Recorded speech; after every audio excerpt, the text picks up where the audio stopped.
Now? Hi, everybody. Hello, everybody. If you're hearing this for the second time, I apologize, but welcome to another episode of Missouri Star Live on Facebook and YouTube. I'm Misty, and I'm here with Heidi today. Hello. I hope you all are doing well. So let's see where some people are tuning in from. We've got Vicky from Kentucky, Ray from the Isle of LA. In Idaho. Idaho was one of the first comments, so I have to call that out. Nice. Hello, Idaho. Hello, Idaho. We have Marjorie from Wisconsin, Cheryl from Oregon, Sandra from, she said Glorida. I'm thinking she probably meant Florida. I want to visit a place called Glorida. That sounds amazing. It does sound amazing. Awesome. So thank you guys so much for tuning in. Ooh, there's one from Nottingham in the UK. Thank you so much, Sarah, for tuning in from the UK. We appreciate it. Either way, we are so grateful that you guys are here with us today. We've got a fun little project that Heidi's going to show us. A little portable ironing board, right? Yes, very simple, easy project. We're not doing any sewing today, and so we're getting a little bit crafty. I hope you're ready. But it's good for sewing. Wait, first off, let's ask people if anybody saw us at Jenny on the Road. Oh, yes!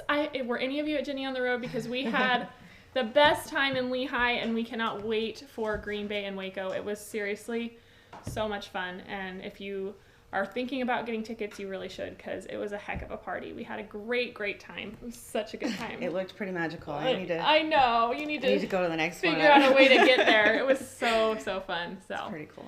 So yeah, let us know if you were there and what you thought of it in the comments. Give us a thumbs up or some hearts.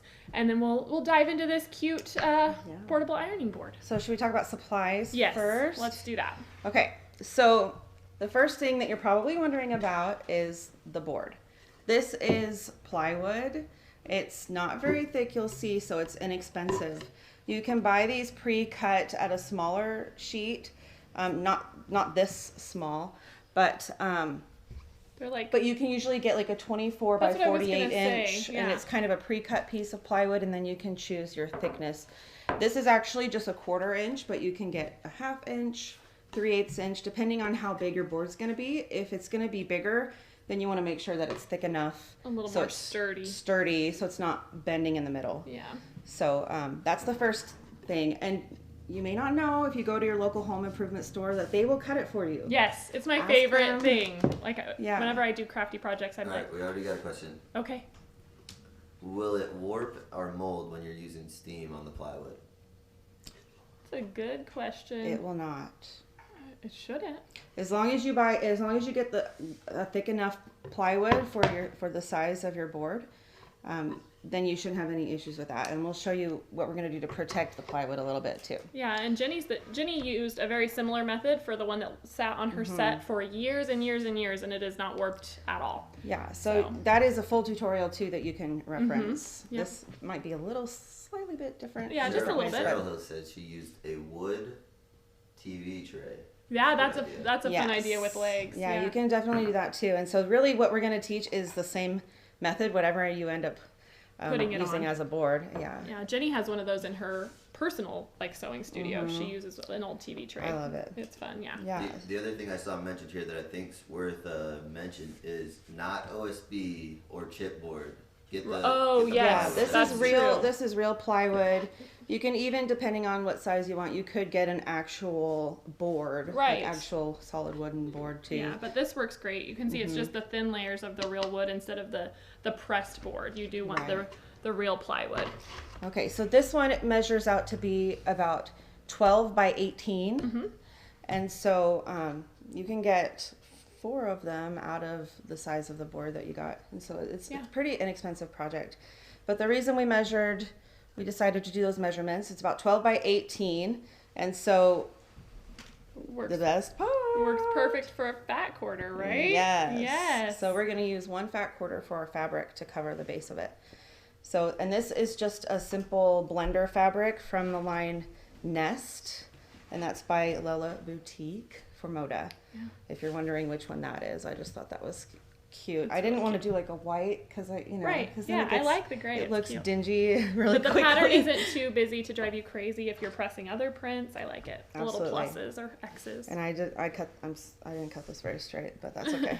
It doesn't matter because it's not going to show. Pretty forgiving. Yes, and so this is just an 18 by 22-ish for your fat quarter. And then you want 2 layers of batting. That just adds the right thickness. You don't want it to be too padded that you're like pressing into it and it's cushy like a pillow or anything. You just want to have enough cushion that you're not ironing flat on. You've set your fabric face down, and then you put the 2 layers of batting on top of it. Yes, thanks. Yeah. Remind me of the steps. Yeah, no problem. And so I cut this a little bit smaller and I'll show you. Mainly just, it doesn't, I think I have this new catchphrase of, it doesn't really matter. Like, I feel like I say that every time, but it really doesn't matter. It's pretty forgiving. As long as it covers to the back side, the exact measurements do not matter at all. And so what I've kind of done is I cut it roughly, so that it's at least covering the top and the sides when you pull it back. And batting also stretches a little bit, and so you could even, it's almost like wrapping a present where if you have too much, it's kind of annoying too. Right, yeah. So I'm just going to trim off a little bit of this excess. And I got a question also on the batting. Yeah. They want to know what type of batting it is. This is really just your standard, this is a cotton, really standard pile. It's not like super lofty or anything. It's really pretty. Yeah. You can use really anything you want. And somebody asked It's a about cotton though, right? It is cotton. It's a cotton. Insulbright? Yeah, you could use Insulbright. If you wanted to. Yeah. You Good could. idea, too. I don't know that it's completely necessary. That's what I was gonna say. Really, like if you have these 2 layers on here, this is gonna last you a long time. Right, especially since this isn't like a table that you're trying to protect here, which is what you would generally use the Insulbright for, with like a hot pad or something. The entire purpose is for ironing, so you don't really care if the heat penetrates through to the wood, as long as you can do your pressing and it's not warping, which we haven't run into any trouble of it doing that. So Exactly. Yeah. And so basically you just need your 3 layers. That's really the first major step. So you've got your fabric so that when you flip it so the over, it'll pretty be right is side. up. Yeah. And then we got 2 layers of batting, and then we just place our board right on top. Plywood is a little bit scratchy, so if you wanted to sand a little bit on the side that's going to be exposed, you certainly could do that. Now, before we sandwich any of this together, I want to talk about the legs, because I actually put legs on this to make it stand up. Okay, here, I I can just that slide works. this. And so I want to mention that too, because how you put the feet on it is going to determine the order of your steps. And so these are just your cheapest cabinet knobs that you can get. Little wood cabinet knobs. Yeah, you get them like 2 in a pack for like $1.50 or something. Not anything expensive. And so these usually come, when you get them, they'll come with the screws that you need. Yeah. Now, keep in mind the thickness of your plywood versus the length of your screws is very important. You don't want them to go all the way through. So if you want to put them in just like you would a cabinet knob, just make sure that you're drilling first before you put all your fabric on. Right. And so to determine how I put the feet on, I just took a ruler, which I set over here. There we go. Okay. And so I just took a ruler, and if we can show this corner. Yeah, right. Yeah, and so I just want to make sure that it's coming out from the corner enough that it's not going to get stapled over, it's not going to get in the way of the fabric, especially if you're doing that step first. And so I measured about 1.5 inches from the corner, and then and so what I did was you find your mark, your 1.5 inch mark going this way and that way, and I actually marked them both ways. So you found that center point? To find the center point, yes.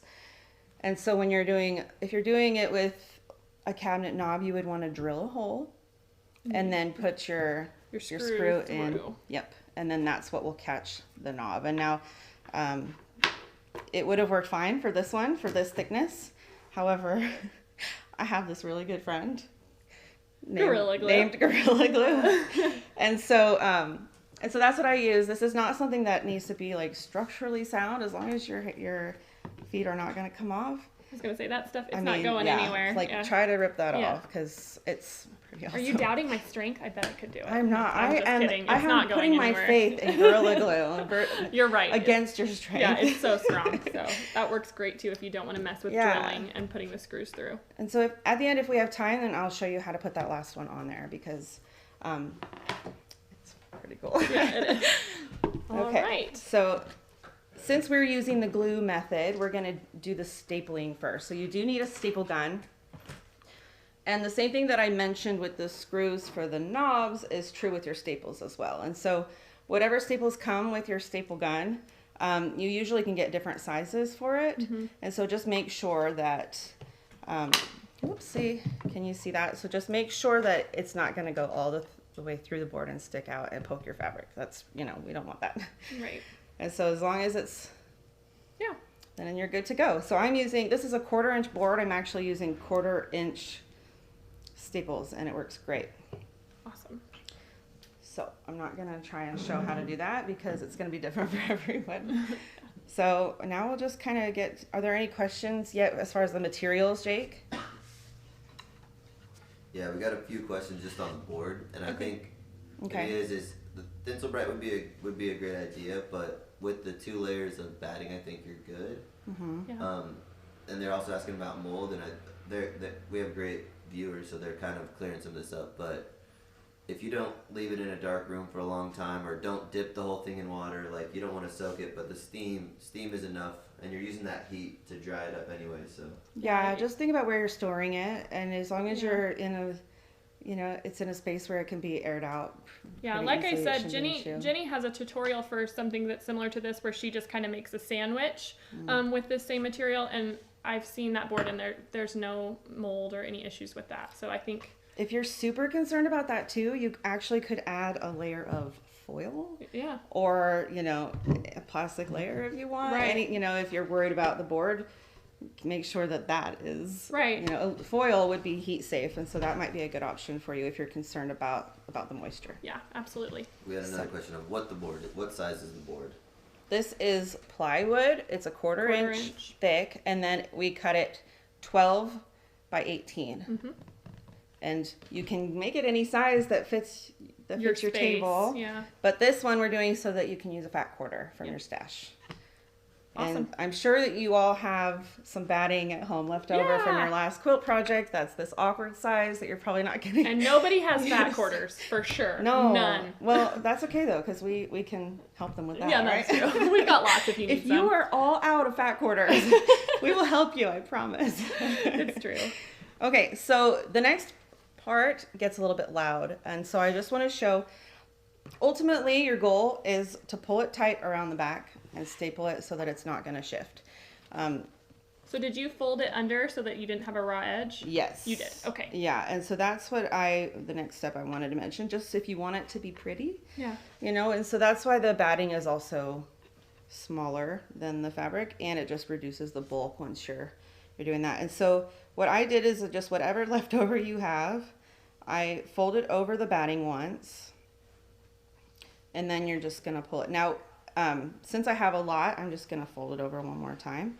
You want to have about 1/4 to 1/2 inch to go around the back. You don't want it to be too much because then your feet are going to get in the way of it. Yeah. But you just want to give yourself, and so if you want to trim it ahead of time, you really only need, even with your fat 1/4, you could probably trim off another 2.5 inch strip from that and have plenty of excess. Yeah. Just make sure that you have about 1.5 inches on each side of your board. Mm-hmm. So how's everything going? Everything I'm good? seeing some nervous eyes over here, but I don't. we're doing okay. We're good. I think we're good. All right. Okay, so what we're gonna do, and this is just like if you've ever upholstered. Yes, so beware. Anything. It is going to be a little bit loud because staple guns are just kind of noisy, and there's no way for us to avoid that. Yeah, so I'm going to pull it closer to me too because I'm do you want not me very to help tall. With the stapling? So, sure. Do you want to do some stapling? Sure, why not? Okay, and so what you want to do is make sure that your fabric's going to be tight and that your layers are going to be tight once you're done so that you don't have any wrinkles or any loose spots in it. And so then, to do that, you just start on one corner and make sure that you're straight up and down. Yeah. Awesome. Yeah. So loud. Very loud, but cover your ears, mute if you want. You can. You won't hear us, but you also won't hear that. So yeah. Okay, and so that was great. And so Misty's taller, and probably we already talked about leverage. Your guns. Yeah. But but I just want to mention with the stable gun, if you're not as familiar with it, just make sure that you're straight up and down, that you're not angled, because that's going to make it so that it doesn't go as tight into the board. Yeah. And then if you need a little extra push, I like to just put my other hand right on top of it. And press down. Yeah, that's good. Good tip. Okay, so once you have that corner, we're just going to flip it around. Okay. And do the same thing with the opposite corner on the other long side. Okay. And so really we're just folding over that fabric until it's good and tight. And so as you're doing that too, you're not just stretching it this way, but also kind of this way, that way. Here, I'll let you. Why don't you get it positioned, and then we'll. Oh, you can do it. You think? All right. I just don't want to mess it up. It really is very forgiving, because as long as you're making sure it's tight once everything's done. This is just kind of that first step of making sure that it's not all wonky. Okay. It can be a little wonky. There you go. There was another. Whoa, my holy! There was another comment that said it'd be cool to put a cutting board on the backside. Oh, that would be fun. Ironing mat. That's a great idea. You could Gorilla Glue that on. Yeah, and if you don't care about the legs either, like you totally don't have to have them. Yeah. Yeah. It's just an option if you need a little height. Okay, so then we've done those two opposite corners. Now what? So then we go and we do the opposite corners on the long side. Yep. Okay. And you're just pulling it tight so that and just check, we didn't iron this. Yeah, but it looks great. Kind of funny. We're not ironing the fabric for the iron board. But, just make sure that you're pulling it tight enough so that you don't have those big wrinkles, but you'll still be able to adjust that even later. Here, let's show how, it really is easy. Yep. Look how, it looks great. And so she's just done these two opposite corners first, and then now we're going to do the same thing here. Yep, and so we have this crease. That'll be a good one to watch then, too. That's actually why I don't like to iron it first, because then I can make sure that it really is as tight as it needs to be. And you can pull it out, yeah. Yeah, because see, if you just tug on it. And if you choose a fabric that doesn't have a grid with X's like I did, you won't be able to tell which way this stretches anyway. A little more forgiving. So do we want to keep stapling some more, or do you want to just show how you did the corners? We can do that. Are there any questions about the stapling? The main thing is that you just pull it tight. There's no rule about how many staples to use. Yeah. Maybe we can just switch to the one that I've already done too. Okay. So you can see this one, I did not press this fabric at all. It has 2 layers. And so you can feel there's a little bit of give. Yeah. I haven't put all the legs on yet. That's why it's wobbly on one side. Yeah, because I wanted to be able to show. Right. But you can see it has just enough give with the 2 layers of batting too. Yeah, it is. It feels just like any ironing board you would use at home. Yeah, so that's great. And I did this longer one because for my space, I like the idea of having it. I'm a lefty. I like the idea of just having it along the left side. Yeah. How did I miss that? That's funny. I don't know. I've been hiding it now. Yeah. I'm very proud of it, actually. That's awesome. Yeah. Somebody asked about they ordered the cleaning thing. Yeah. Said that is there a promo code, or is it just on sale? There's a promo code. There is a promo code. You guys you're ahead of us. Yeah, you've So we have this little bundle that is this silicone iron rest. So it's heat resistant. And then also these iron cleaning sheets. And so they are on sale with a promo code today only, iron50 on the Missouri Star website. And so that makes them, I think, $7.50. So. Yeah, so that's 50% off. 50% off. And use the code IRON, IRON 50. No spaces. Yeah, so you do need to use the code to get the discount because it's just for you guys who are watching our Facebook Live. And like I said, that is today only. Okay, sorry, I gave that away. Yeah. She must have read the post. She was ahead of us. She was ahead of us. That's okay. You do your homework, you find out first, and then it won't be out. We'll come back and mention all that at the end again too, but we're going to get back to this. Yeah. So then I wanted to make sure to show the corners too. Okay. And, I'm not a professional upholsterer, so you probably could find another cleaner way to do this. However, if someone's looking at the underside of your cutting board, then they're not your friend, judging right? you on it, then they're definitely not your friend. Yeah. Isn't that Jenny says that about your seams on the inside of your quilt? Yeah.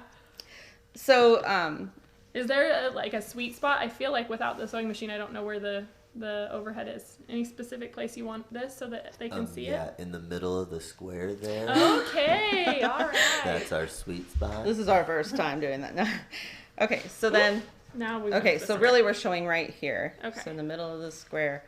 And then you can see that I've added a lot of staples. I want to mention too, I brought my hammer because in case the staples don't press down. Oh yeah. You can just give it a little tap, especially in the corners. That helps a lot. Awesome. So for the corner, there are a million ways that you could do it. You really could just grab it all and just smush it and staple it, and it would still look fine on the other side. Yeah. And so the main thing is for this is you just like when you're mitering your corners, when you're doing your binding, really, you just want to make sure that the first side is tight when you're pulling the other side. And so could you hand me those scissors too? And so you've got that little tail like you do with your seams sometimes, and you can just so you've just trimmed cut that it off. Yeah, great. Yeah, I'm just throwing my scraps at you. No, you're good. And so there, like I said, there are a lot of different ways to do it. This is what I have found easiest because I really want that sharp corner from the top without having to spend like a million hours on it. And so this is what I have found it works really well, is that you pull the first side tight, the underside, and then I'm gonna line it up however I want it to look on the corner. And so you're gonna have that end.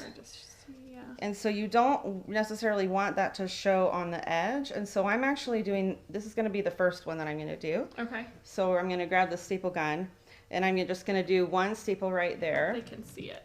Can you see? Are my she's fingers folded and has this little, and so it's got this little raw edge right there. Yep. So we're pulling it tight here, and then you're bringing it back over the side to make sure that that folded part doesn't go all the way to the edge, so that you're not seeing that on the top. So then I'm just going to put one staple there just to hold it in place. And so now it's still a little bit wrinkly there. And so then you just pull that tight right on top and everything's hidden. And as I said, I am not an expert upholsterer. I'm sure there are better ways to do this. However, I found this to be sufficient. Fairly foolproof, which is Yeah. perfect for me. Okay, so then we're just going to go back over and we're just going to staple that last one. Noise. There we go. Awesome. And so then it's in place, and you can hand me that. Yeah. When you have more layers too, it may not. It's a good idea to give it a little tap. And that, it's not going to go anywhere. Yeah. So that was lots of noise. Is everybody still with us after all of the... Unmute if you've muted. Okay, and so then you've got your corners, and then you can see it's very... Yeah, it looks great. Very tight, just those clean, sharp corners. And the last step is just that last attach your last little leg, right? Leg. Yeah. With so the do you want to Gorilla Glue? Do you want to see the magic of the Gorilla Glue? I do. Yeah. Okay. Let's do it. So I have a damp paper towel. This is the secret about Gorilla Glue, because the seal is actually activated by moisture. Okay. And so that's why when you take the lid off, it's not all gunky and gross from the last time you use it. Because it's activated by moisture. And so you just, I'm just going to take my damp paper towel and just kind of go over that spot, and then the other side too. Just make sure it doesn't have to be soaking wet. It really... Just a little bit of water. Enough. Yeah, that's good. And then you just put the Gorilla Glue on either side. I like to put it on this side so that you know how much you need. Now you don't need to be generous with this because it actually expands as it dries. And so you're just going to put... So less is more. Yeah, just a really thin layer. Make sure that, you have it where you want it. And then you just press it down. And so that's why I'm glad I have that crosshair too, because I'm going to try and center this using that. And it doesn't have to be perfect. And then you press it down. And then what I did with these other ones was I just grabbed some books, put them on the sides to secure it. For an hour or two, and then it's completely cured with the Gorilla Glue, and it's awesome. Strong as a gorilla, I guess. Super fun. Yeah, and so I did a board that's a little bit wider, so when I go home, actually, I'm going to add like another foot right in the middle. Is because I want to show you what happens is that once you start ironing and pressing, you see how it does kind of bow. You get a little bit of So warp. make sure that you have that support on the other side or a thick enough board. Now with this one, it's a lot smaller. It's not as wide. As long, and so you wouldn't need that. Right, you don't get that warp. That makes sense. Yeah. That's awesome. So then, if you missed it, we'll mention we do have this iron bundle. What is it? What do we call it? It's an Iron Care Duo. Iron Care Duo. There we go. This Iron Care Duo, which is this silicone iron rest. So this is super fun. Jenny has the Oliso that lifts and prevents from burning, but like this, it would take any standard iron and you can just sit it on that, not have to sit it upright and worry about it tipping over. And it's heat resistant. Even the Oliso, like if you don't have space on your ironing mat all the time, because first you have to put it down for it to pop up. Yeah, that's true. And so this would work perfect for that. And then also this these iron clean sheets that help get any gunk, especially if you've worked with like adhesives for applique or something like that. It'll help remove all that gunk from your iron and get it good as new and working again. So we have this little duo using the code IRON50. It's 50% off today on the website. It makes it $7.50 today only while supplies last. So yeah. Yes. There's some good comments here. Okay. We got somebody that was saying instead of the batting, you could use an old towel, which I think that's a great idea. Yeah, absolutely. And flat knobs, and they said they've seen rubber feet that you could actually get on Ace Hardware or something. Those would be great ideas. Yeah, you really can use anything, and so this was just what I chose. But I mean, any scrap wood, if you really just a little block would work. Yeah, and if you don't want it to stand up off of your table, it doesn't really have to either. The possibilities are endless. And if you didn't have the legs, and especially the smaller size, it's so great because it would kind of slide right in your quilting bag. It would be perfect for on the go. So if you were going to a retreat or something like this size would slide right in without the feet, and that would be that'd be so handy. So that'd probably be what I would make with that size. I thought about too, and I haven't done it yet, but I thought about just adding a scrap of fabric right here, stapling on so that I can hang it on my wall. Yes, out of the way. That's a great idea. I love it. So you can make it your own for whatever your space, or for if you're taking it as you travel to a quilt guild or retreat or whatever or if you're just lucky and get to travel all the time, that would be nice too. They want to know the code one more time. One more time. The code is IRON, IRON 50, no spaces altogether, and that will get you 50% off the duo today only. So thank you so much, Heidi, for sharing this little crafty project with us. I hope you guys enjoyed it, and as always, you can go back and watch this once the show wraps up, and we'll try and get to any of your questions that we missed, and we will see you next week. Thanks so much. See ya. See ya.